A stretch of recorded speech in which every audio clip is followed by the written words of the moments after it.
Hello everyone, আসসালামু আলাইকুম।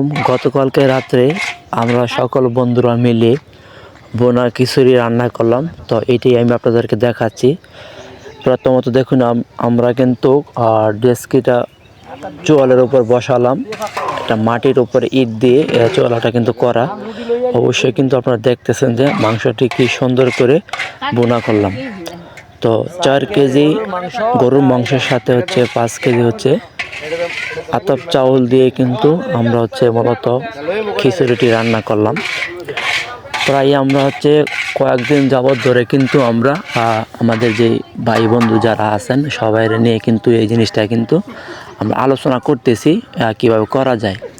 অবশ্যই কিন্তু আপনারা স্ক্রিনে দেখতে পাচ্ছেন যে সালাদ সহ আনুষঙ্গিক যা কিছু আছে সব কিন্তু আমি আপনাদেরকে দেখাচ্ছি। তো শীতের রাত্রে কিন্তু গরু মাংস দিয়ে ভুনা খিচুড়ি খাওয়ার মজাটাই কিন্তু আলাদা।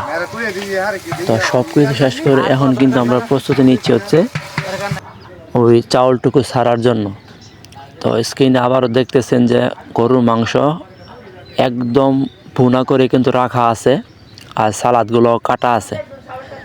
তো মূলত হচ্ছে আপনি যখন ভুনা খিচুড়ি খাবেন অবশ্যই কিন্তু আপনার সালাদ প্রয়োজন হবে। আর শীতের রাত্রে যদি সবাইকে নিয়ে খাওয়া যায় তা এটা কিন্তু মজাই কিন্তু আলাদা।